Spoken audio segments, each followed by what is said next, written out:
Hello everyone, good morning. তোমরা কেমন আছো? আশা করছি ভালো আছো, আর আমিও বেশ ভালো আছি। তবে আজ সকাল থেকে তোমাদের সাথে কোনো রকম ভিডিও আমি শেয়ার করতে পারিনি। আসলে কাজের মধ্যেই ছিলাম, একটুখানি ব্যস্ত। তো এরপর থেকে যা কিছু হবে সব কিছু শেয়ার করবো। তো চলো দেখাই তোমাদেরকে কতটা কি কাজ এগিয়েছে। তো তোমাদেরকে তো বলেইছিলাম যে কাজগুলো দেখাবো, তবে সেইটুকুন সময়ও আমি আর পাইনি।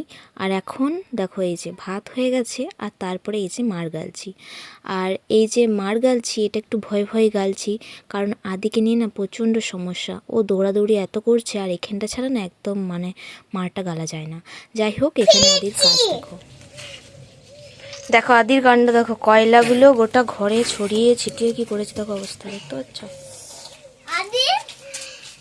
এতটা বদমাইশি ভালো নয়, এতটা বদমাইশি ভালো নয়।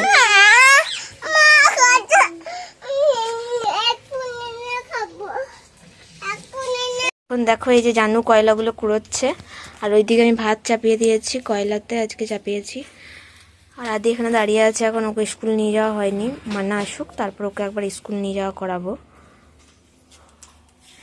আদিকে নিয়ে যখন বাড়িতে কেউ থাকে না, সংসারের যে কাজকর্মগুলো হয়তো অনেকে ভাবে যে কী এমন কাজ, শুধু রান্নাবান্না।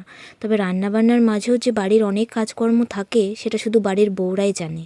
তো যাই হোক, এখানে দেখতে পাচ্ছ আমি সমানে মশলা বাটছিলাম, আর ও কিন্তু সমানে আমার পিঠে দোল দোল খাচ্ছিল। তবে সেটা আমার ভালো লাগছিল, কিন্তু কাজের মধ্যে একটুখানি ডিস্টার্বও মনে হচ্ছিল। যাই হোক, ছেলেকে নিয়ে যখন সব কাজকর্ম করতে হবে, আর এখানে মাংসটা একটু কেটে নিচ্ছি। আর সেই সময়ও দেখো আমার কোলেই বসে আছে, কোনো মতে নামছে না। আসলে মানার কাছেও থাকছে না এই কয়েকদিন হলো। তো মা তো কাজে চলেই যাচ্ছে, তো বাকিটা আমাকে দেখতে হচ্ছে। আসলে মাংসটা কোনো দিনই কাটি না, আজকে কাটলাম, কারণ সেই ছিবড়ে টাইপের মাংসটা একটু বেশি দিয়েছে। আর সেটা একটু বেশিভাবে না কাটলে তো কেমনই একটা লাগে।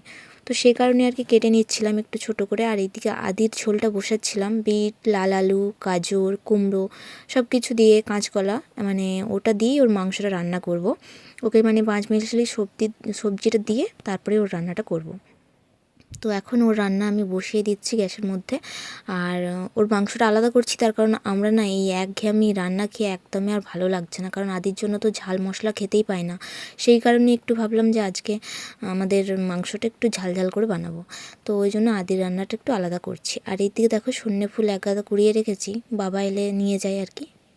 এইখানে আমার মহারাজের কাজ দেখো, বন্দুক পেয়েছি আমার নীল কাঁটাটা, কোনো রকম ঘর থেকে বার করে এনেছে।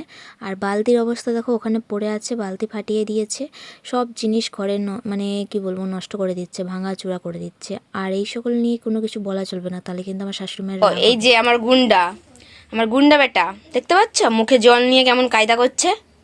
মুখে কি রেখেছিলে? দুধু না জল? তাহলে মিথ্যে কথা বলছো কেন? হেয়ার ব্যান্ডটা ভেঙে যাবে না? এখনও দেখো বেলা 12টা বাজে, মোজা প্যান্ট কিচ্ছু খুলে নি, ওই ধুলোর জন্য আমি খুলে দিইনি। চলো এরপর খুলবো, ওকে চান করাবো। এই ঘড়িটা পুরো একদম আধ ঘন্টা লেট, পুরোপুরি 12টা বাজছে। আর চলো তোমাদেরকে দেখাই কি রান্না করলাম। তো দেখাই চলো। এই যে এখানে হচ্ছে আদির মাংসের ঝোল, ঠিক আছে? ঝোল করেছিলাম, কিন্তু ঝোলটা একটু চাপ হয়ে গেছে, খাওয়ার সময় একটু জল ঢেলে গরম করে নেবো। আর এই যে মাকড় সাদা কত ঝুলছে দেখছো, এই যে দেখো দেখো দেখো, দেখতে পাচ্ছ? খাবারে পড়ে যাবে টুক করে। আর এখানে আছে কুমড়োর তরকারি, কুমড়োর তরকারিটা ভাতের উপরে রাখি। আর এখানে হয়েছে লাল লাল মাংসের ঝোল, তো জানাবে কেমন হয়েছে, ঠিক আছে? তো চলো, বেটু যেও না, এসো। বাবার জন্য সন্ধ্যে ফুল কুড়িয়ে রেখেছিলাম, বাবা আসেই নি। কি দিয়ে ভাত খাবে আজকে? কি দিয়ে খাচ্ছ ভাত? আলু ভাতে? তুমি এখানে দেখতে পাচ্ছ না, এটা কি? এটা কি তোমার জন্য এনেছি? এটা কি? তাহলে তুমি কি দিয়ে ভাত খাচ্ছ? মাংস দিয়ে? ঠিক আছে, একটু খেয়ে দেখো তো। অমনি করে কেউ খায়? টেস্টি?